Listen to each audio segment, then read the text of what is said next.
नमस्कार, मैं हूं शिवेंद्र श्रीवास्तव और आप देख रहे हैं श्रेष्ठ भारत।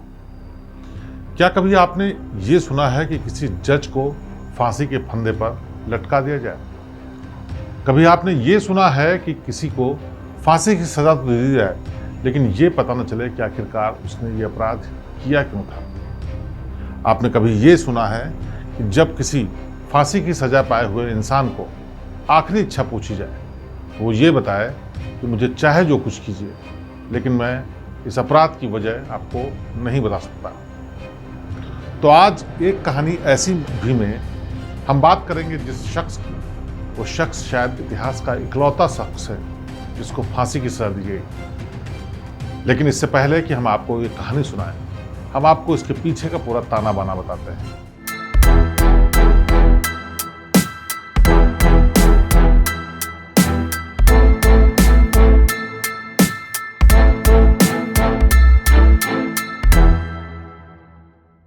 ये बात है साल 1969 यानी 1969 की।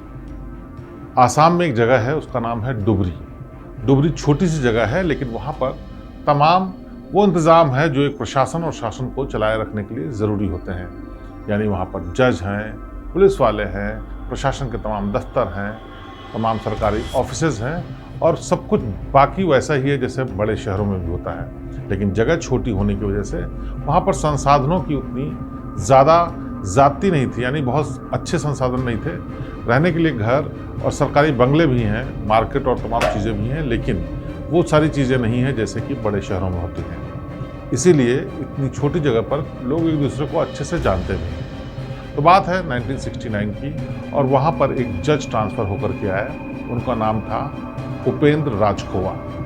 उपेंद्र राजखोवा अगले साल यानी 1970 में रिटायर होने वाले थे। उससे पहले उनको उस जगह पर ट्रांसफ़र किया गया था, यानी लगभग साल भर वहाँ पर उनको रहना था। उपेंद्र राजखोवा लोअर कोर्ट के जज थे। लोअर कोर्ट, हाई कोर्ट और सुप्रीम कोर्ट की इस व्यवस्था में लोअर कोर्ट सबसे नीचे की कोर्ट होती है, लेकिन सबसे महत्वपूर्ण कोर्ट होती है। उस कोर्ट में किए गए फैसले आगे तक लागू रहते हैं जब तक कि ऊपर की अदालत उनको बदलती नहीं। लेकिन सबसे खास बात ये होती है कि लोअर कोर्ट में किसी भी मुकदमे के वो सारे सबूत, सारे दस्तावेज, सारे कागजात जमा किए जाते हैं जिनके आधार पर आगे मुकदमा चलता है और उनको आगे कहीं भी काटा नहीं जा सकता है। यानी सबसे छोटी कैटेगरी का, चाहे भले ही अदालत हो, लेकिन सबसे मजबूत जगह होती है जहाँ पर दिए गए सबूत अंत तक काम आते हैं, यानी सुप्रीम कोर्ट तक काम करते हैं। उपेंद्र राजखोवा इसी कोर्ट यानी लोअर कोर्ट के जज थे और ट्रांसफ़र होकर के डुबरी जैसी जगह पर आए थे। जब वो वहाँ पहुँचे तो उस वक्त वहाँ पर उनके लिए बंगला खाली नहीं था, लिहाजा उनको काफ़ी दिनों तक एक सर्किट हाउस में किराए पर रहना पड़ा, जिसका किराया सरकार देती थी। और ये सरकारी व्यवस्था होती है जिसमें तमाम अधिकारी जो ट्रांसफ़र होते हैं, अगर सरकारी बंगला खाली नहीं होता है तो उनको रहने के लिए फौरी तौर पर कोई जगह दी जाती है। तो फिलहाल वो सर्किट हाउस में रह रहे थे। उनका परिवार जो था वो गुवाहाटी में रहता था और गुवाहाटी में उनके परिवार में उनकी पत्नी और 3 बेटियां थीं। चूँकि वो रिटायर होने वाले थे, यानी 60 साल के आसपास हो चुके थे। उस वक्त रिटायरमेंट की उम्र जजेस के लिए 60 साल के आसपास होती थी। तो उस वक्त जो उनके परिवार के लोग थे सब बालिग थे, सब समझदार थे और पढ़ लिख करके अपने अपने काम कर रहे थे। लिहाजा जज साहब ने फैसला किया कि वो अकेले ही रहने के लिए वहाँ डुबरी जैसी जगह में जाएंगे, 1 साल किसी तरह से काटेंगे और उसके बाद वापस अपने परिवार के साथ आ जाएंगे। तो ऐसे में उनका जो परिवार गुवाहाटी में रह रहा था वो वहीं पर रह रहा था और वो सर्किट हाउस में फ़िलहाल रह रहे थे। कुछ दिन बाद जब उनके लिए बंगले का इंतज़ाम हो गया, उसके पहले उन्होंने सोचा कि यहाँ पर सरस्वती पूजा होने वाली है और सरस्वती पूजा से पहले परिवार को यहाँ बुला लिया जाए और कुछ दिन उनके साथ रहने के साथ साथ यहाँ की जगह घूमी जाए, क्योंकि खूबसूरत जगह थी, छोटी जगह थी, लेकिन शांत प्राकृतिक जगह थी जहाँ पर वो अपने परिवार को घुमाना चाहते थे। लिहाजा उन्होंने परिवार वालों को इत्तला दी कि कुछ दिन के लिए वो लोग डुबरी उनके साथ रहने के लिए चले आए।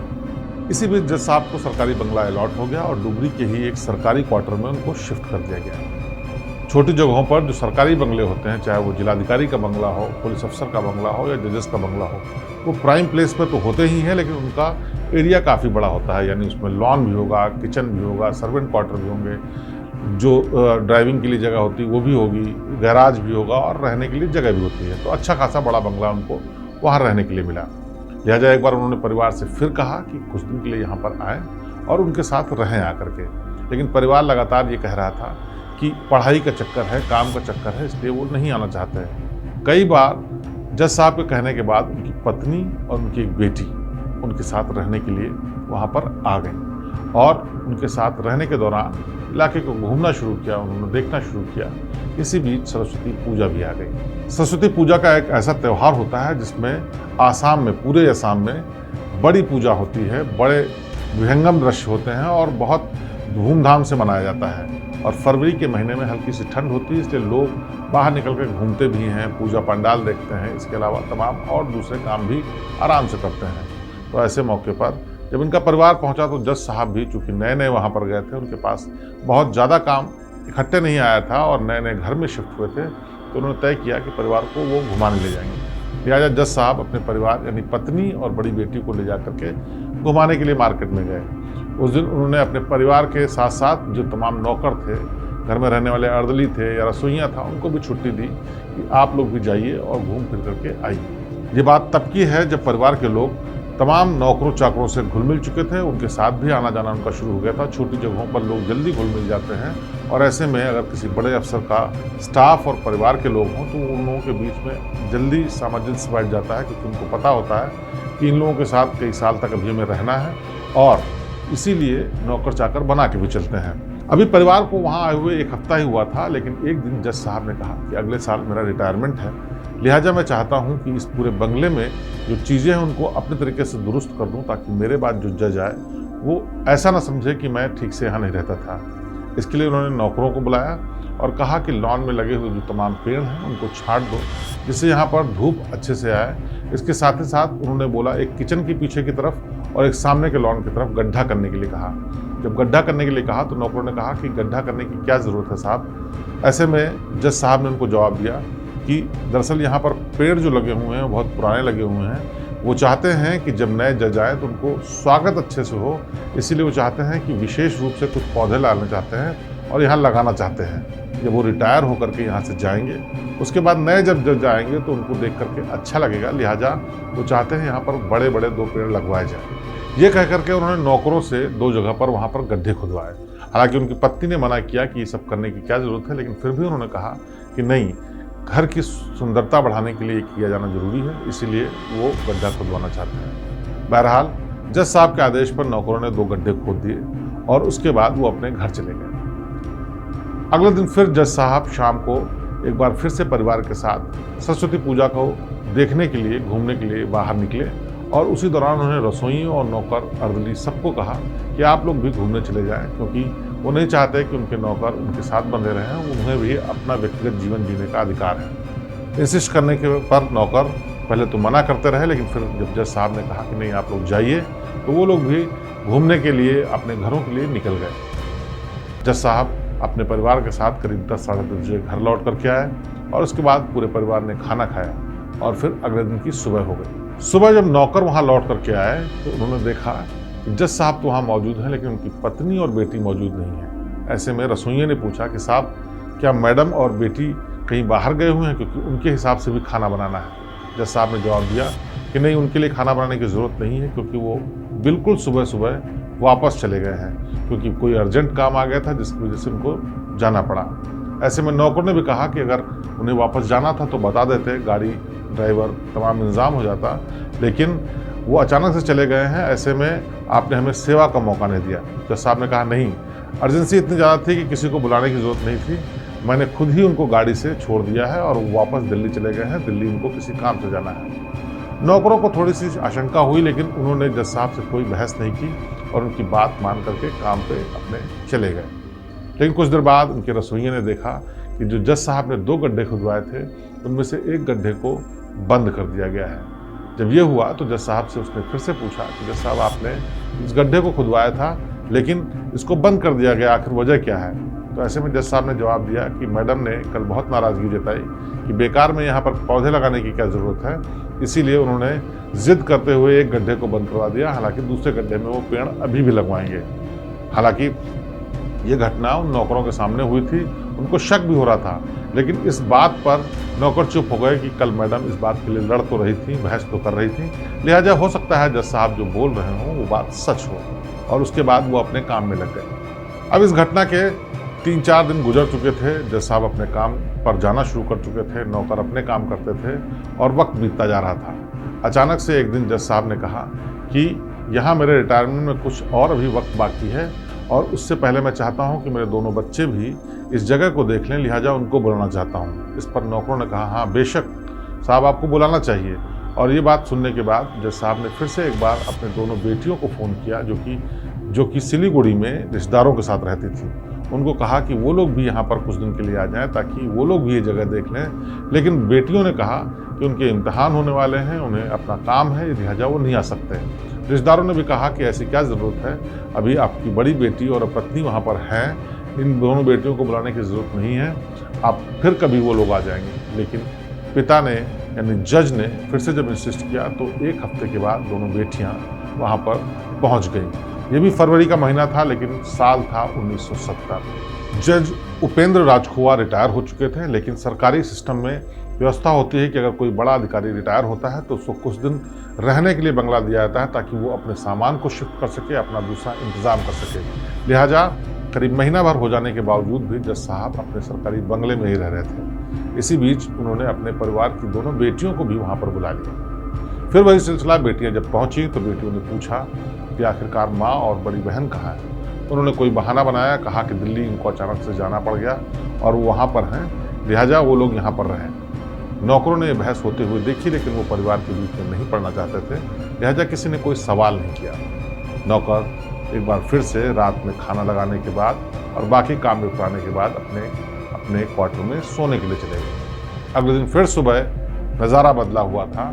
जब रसोइया घर में पहुंचा तो देखा कि दोनों बेटियां भी गायब हैं। उसने फिर एक बार जज साहब से पूछा कि आखिरकार दोनों बेटियां कहाँ गईं। उन्होंने बोला कि उनको भी अचानक से वापस जाना पड़ा क्योंकि वो आना नहीं चाहती थी, लेकिन जब उन्होंने इंसिस्ट किया तो वो आ तो गई, लेकिन अपने काम का बहाना करके वो लोग वापस चली गई हैं। इस पर नौकर को फिर से शक हुआ, लेकिन उसने कोई जवाब नहीं दिया। एक बार फिर सीन बदला हुआ था बंगले का। अब किचन के पीछे जो खुदा हुआ गड्ढा था वो भी बंद हो चुका था। इस पर फिर से नौकरों को शक हुआ। उन्होंने आपस में चर्चा की, लेकिन चूंकि जज के नौकर थे, उनके बंगले में रहते थे, बड़े अधिकारी थे, लिहाजा वो उनसे कोई बहस नहीं कर सकते थे और न ही ज़्यादा पूछ सकते थे। लोगों ने देखा, लेकिन वो चुपचाप अपना काम करते रहे। सुबह नौकर ने यह भी देखा कि जज साहब बाथरूम में कुछ कपड़े धुल रहे हैं जिसमें से लाल रंग का कलर बाहर आ रहा है। नौकर ने सोचा शायद जज साहब रिटायर हो गए हैं, इसलिए अपना काम खुद करना चाहते हैं, लिहाजा वो अपने कपड़े धुल रहे हैं और उन कपड़ों का रंग छूट रहा है। लेकिन जब रंग ज़्यादा आते दिखा तो उसने दूसरे नौकर को बताया कि जज साहब ने आखिर पता नहीं क्या कर दिया है कि कपड़ों से इतना रंग निकल रहा है। दोनों ने देखा और दोनों को शक हो गया, लेकिन दोनों ने अपना मुंह बंद रखा, इसलिए क्योंकि मामला एक बड़े अधिकारी, बड़े जज का था और ऐसे में अगर अर्दली और नौकर कोई आवाज़ उठाते तो शायद वो फंस सकते थे। लिहाजा उन लोगों ने चुप रहने में ही अपनी भलाई समझी, लेकिन वो अंदर ही अंदर समझ चुके थे कि यहाँ कुछ गड़बड़ ज़रूर हुआ है।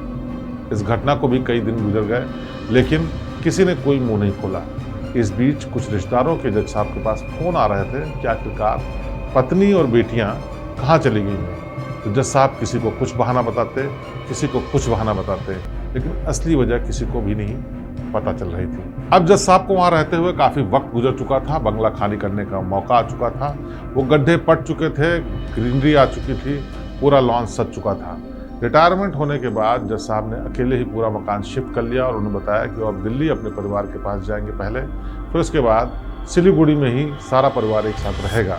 लिहाजा वो सारा सामान समेट करके वहाँ से निकल गए और इसको देखते देखते महीनों बीत गए। लेकिन अचानक एक घटना ने सबका सिर चकरा दिया। दरअसल हुआ क्या कि उनके साथ रहने वाला एक नौकर जयप्रकाश वहीं पास सिलीगुड़ी में ही रहता था और सिलीगुड़ी में एक दिन शाम को उसने देखा कि जज साहब सामने से चले आ रहे हैं। उसने लपक के जज साहब से पूछा कि आखिरकार वो यहाँ क्या कर रहे हैं। तो उन्होंने बताया कि वो उनका खुद का यहाँ सिलीगुड़ी का घर है और वहाँ आए थे, लेकिन रुके हुए एक होटल में है। तो जज साहब से उसने पूछा कि जब आपका घर है तो यहाँ क्यों रहने आए हैं। उन्होंने कुछ पारिवारिक विवाद का बहाना बनाते हुए कहा कि नहीं, वो होटल में रुके हैं, लेकिन 1-2 दिन उनके साथ रुकना चाहते हैं, यानी जयप्रकाश के साथ रुकना चाहते हैं। ये सुन करके जयप्रकाश को बड़ी हैरानी हुई, लेकिन चूंकि वो उनके बॉस रह चुके थे, जज साहब उनके साहब रह चुके थे, इसलिए उसने मना नहीं किया। जज साहब जयप्रकाश के घर में सिलीगुड़ी में 3 दिन रहे और उस दौरान उन्होंने बताया कि वो यहाँ के एक होटल शिवाय में रुके हैं और वहीं पर उनका कमरा था, लेकिन अब वापस जाकर के दिल्ली चले जाएंगे। ये बात जयप्रकाश ने याद तो रखी, लेकिन किसी से कही नहीं। इधर जयप्रकाश भी छुट्टियों पे गया हुआ था अपने घर सिलीगुड़ी, और उसके बाद वापस लौट करके फिर डुबरी में आया, जहां अब एक नए साहब रहने के लिए आ चुके थे। उसने साहब से अपनी कुछ बातें तो बताई, लेकिन इतनी हिम्मत नहीं हुई कि डिटेल में सारी बातें बताई। लेकिन एक दिन एक शख्स वहां पर आया, जिसको देखने के बाद उसकी हिम्मत बढ़ी और उसने सारी बात बता दी। दरअसल ये शख्स था उपेंद्र राजखोवा, यानी जज साहब का सगा साला, जो कि एक पुलिस का बड़ा अधिकारी था। और वो कई दिन से परेशान था कि आखिरकार उनकी बहन और उनकी भांजियाँ कहाँ गायब हो गई। इस बारे में कई बार जज साहब को फ़ोन कर चुका था, लेकिन जज साहब का फ़ोन मिलता नहीं था, इसलिए उसके पास कोई और चारा नहीं था। तो डुबरी के उसी आवास में पहुंच गया जहां का आखिरी पता उसको पता था, और वहां पहुंचकर उसने नए वाले जज से पूछा कि आखिरकार उपेंद्र राजखोवा जी कहाँ हैं। ऐसे में नए जज के परिवार वालों ने बताया, क्योंकि जज साहब कोर्ट में थे, उन्होंने बताया कि वो यहाँ इससे पहले रहते तो थे, लेकिन उन्हें पता नहीं है। उस वक्त जयप्रकाश, जो नौकर पहले था, वो उस बंगले में अब भी काम करता था। उसने उस शख्स को देखने के बाद कहा कि वो इस बारे में कुछ जानकारी दे सकता है, लेकिन उसको कोई नुकसान नहीं पहुंचना चाहिए। जब काफ़ी देर के बाद उसने ये सारी सिलसिलेवार बात बताई, तो उन्होंने जज साहब के साले को बताया कि अभी कुछ दिन पहले उनको सिलीगुड़ी में उसने देखा था, और बाकायदा उनके घर में भी रुके थे, और होटल लेकर के रहने के बावजूद भी उसके घर में क्यों रुके थे वो ये नहीं जानते। लेकिन फिलहाल वो सिलीगुड़ी के शिवाय होटल में रुके थे, लिहाजा उनको वहाँ पर जांच करनी चाहिए। अब जब साहब के साले सिलीगुड़ी आनंद फान में पहुँचे, क्योंकि उनकी बहन, उनकी तीनों भांजियाँ और जज साहब सब गायब थे, और उनका कोई अता पता नहीं था। फ़ोन नंबर लग नहीं रहा था, जानकारी मिल नहीं रही थी। लिहाजा वो सिलीगुड़ी के उस होटल में पहुँचे जिसका नाम था शिवाय होटल के रजिस्टर को देखने के बाद पता चला कि करीब 15 दिन से उपेंद्र राजखोवा नाम के वो जज वहाँ पर रह रहे हैं। रिसेप्शन पर पहुँचने के बाद जब उन्हें पता लगा कि इस वक्त भी जज साहब कमरे में मौजूद हैं, तो उन्होंने आनंद फानन में पुलिस को फ़ोन किया, और पुलिस को फ़ोन करने के बाद कमरे के दरवाजे पर पहुँच गए।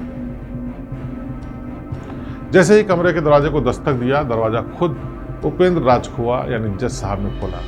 अपने साले को सामने देखते ही वो एकदम घबरा गए, अचकचा गए, लेकिन अपने आप को संभालते हुए बोले कि अंदर आइए, अंदर बैठ के बात करते हैं। ऐसे में साले ने पूछा कि आखिरकार उनकी बहन यानी जज साहब की पत्नी और उनकी तीनों बेटियां कहाँ हैं। तो उन्होंने कहा वो नाराज़ होकर के दिल्ली चली गई हैं और दिल्ली में रहती हैं, इसीलिए उनसे बात नहीं हो पा रही है।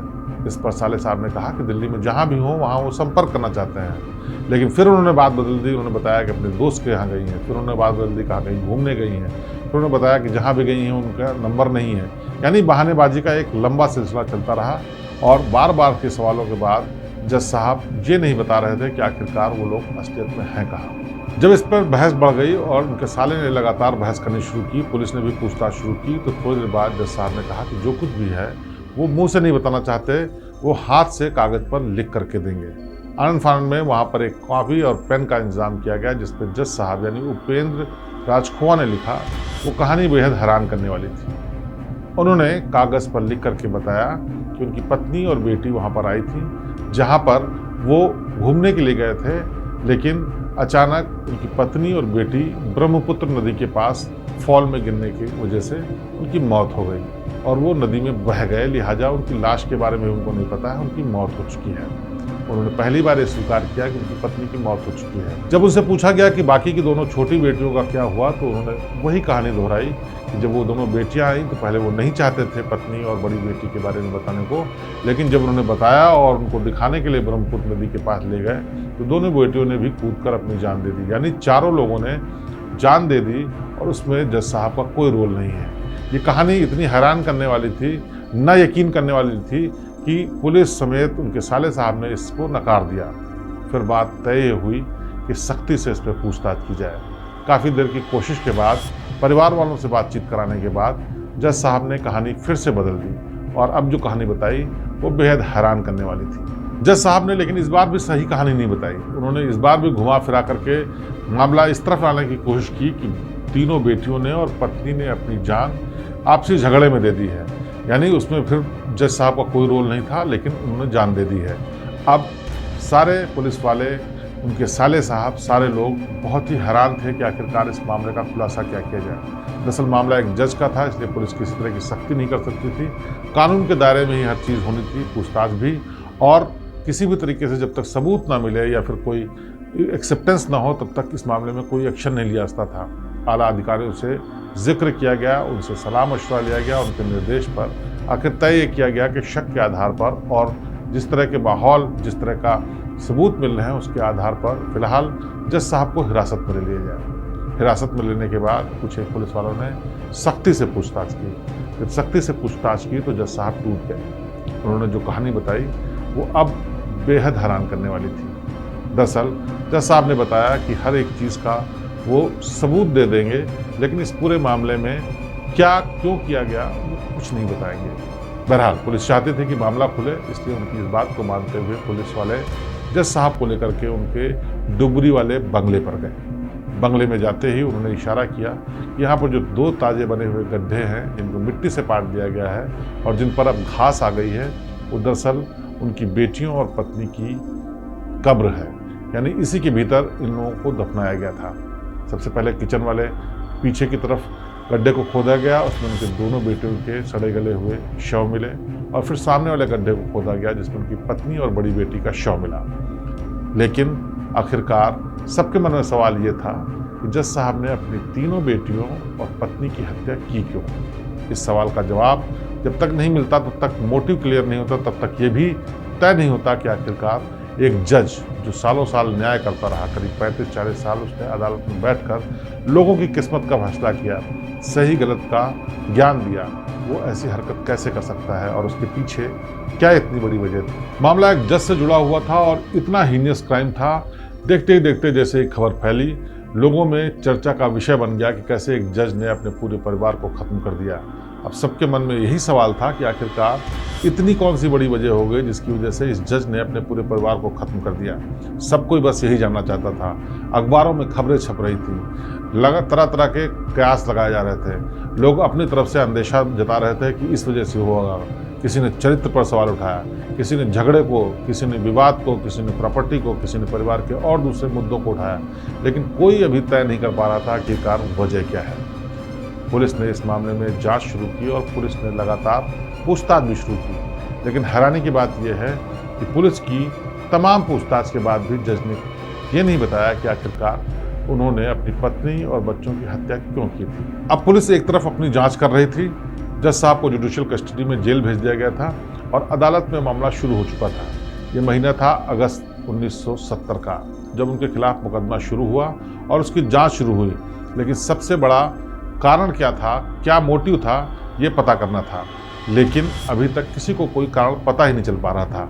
मुकदमा चलता जा रहा था, लगातार पूछताछ का दौर चल रहा था, तारीख पर तारीख मिल रही थी, लेकिन सबूत और तमाम माहौल यानी कनेक्टिंग एविडेंस सारे मिलते जा रहे थे और जज साहब ने खुद स्वीकार किया था कि अपनी तीनों बेटियों और पत्नी की हत्या उन्होंने खुद की है। लिहाजा केस तो ओपन एंड शट था, लेकिन इसके पीछे मोटिव क्या था ये जानना बेहद जरूरी था। इसके लिए पुलिस ने अपना एड़ी चोटी का जोर लगा दिया, लेकिन आखिर तक जज साहब ने इस बारे में कुछ भी नहीं बताया। वक्त गुजरता जा रहा था, पुलिस ने इस मामले में लोअर अदालत से दरख्वास्त की कि इस पूरे मामले में सख्त से सख्त सजा दी जाए, क्योंकि न सिर्फ ये हीनियस क्राइम है बल्कि ये जज की तरफ से किया गया एक ऐसा जघन्य अपराध है जो लोगों के लिए नज़ीर बनना चाहिए। लिहाजा लोअर कोर्ट ने, उसी लोअर कोर्ट ने जिसमें लगातार 35 साल तक काम करते थे जज साहब और तमाम लोगों की किस्मत का फैसला करते थे, उसी लोअर कोर्ट ने जज साहब के खिलाफ सज़ा सुनाई और वो सज़ा थी फांसी की। हालांकि इस फांसी की सज़ा को लेकर के जज साहब हाई कोर्ट पहुंच गए और वहां फिर से सुनाई शुरू हुई। साल भर चले मुकदमे के बाद ये फिर से हाई कोर्ट ने भी तय किया कि ये rarest of the rare case है, लिहाजा इस सज़ा को कम नहीं किया सकता, क्योंकि एक जज जब ऐसा काम करता है तो इसका संदेश बहुत गहरा जाता है।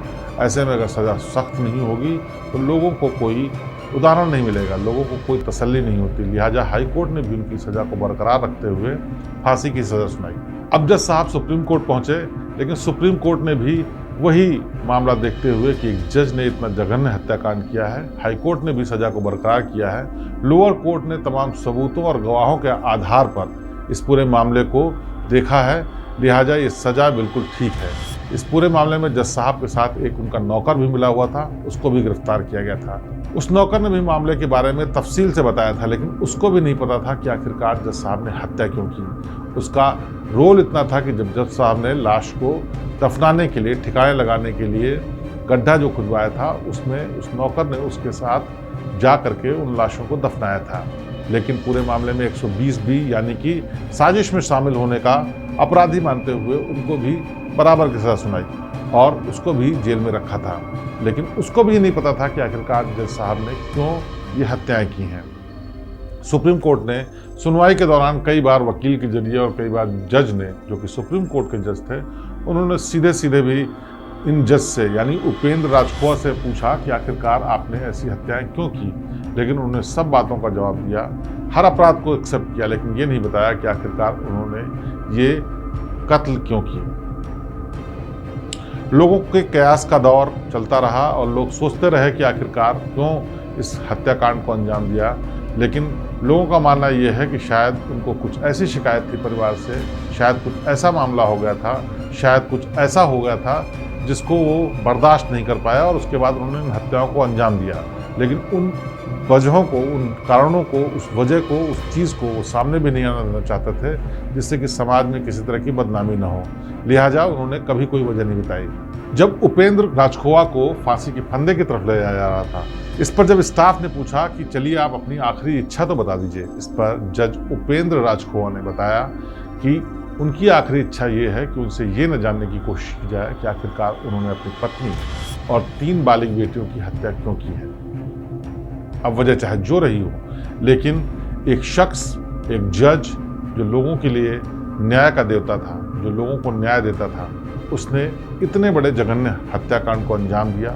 अपने हाथों से अपनी पत्नी और बड़ी बेटी को मारा, पूरी प्लानिंग के साथ। फिर दोनों बेटियों को बुला करके उन दोनों बेटियों को मारा, दफनाया।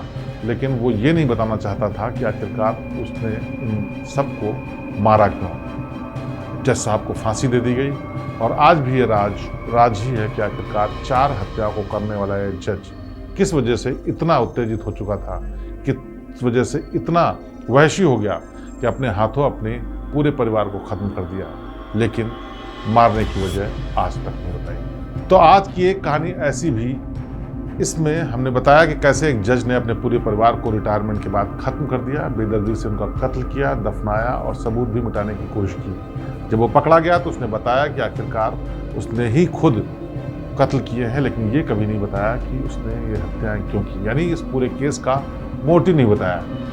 और ये शायद आज़ाद हिंदुस्तान का अकेला ऐसा जज होगा जिसको फांसी दी गई होगी। इसके पहले और इसके बाद आज तक इतिहास में नहीं मिलता, बल्कि पूरी दुनिया में कहीं कोई रिकॉर्ड नहीं मिलता जिसमें किसी जज को फांसी दी गई हो। लेकिन ये इकलौता उपेंद्र राजखोवा जज है जिसको अपने ही पूरे परिवार को ख़त्म करने के लिए फांसी की सज़ा सुनाई गई और तीनों की तीनों अदालतें यानी लोअर, हाई कोर्ट और सुप्रीम कोर्ट ने इस सज़ा को बरकरार रखा और आखिरकार इसको फांसी में चढ़ा भी दिया गया। लेकिन एक बात इस पूरे मामले में नहीं पता चली, वो ये कि आखिरकार इन कत्लों का मोटिव क्या था। तो आज बस कहानी में इतना ही। अगली बार फिर किसी रहस्य, रोमांच और हैरान कर देने वाली कहानी के साथ आपके सामने पेश होंगे। तब तक आप देखते रहिए श्रेष्ठ भारत। मुझे दीजिए इजाज़त।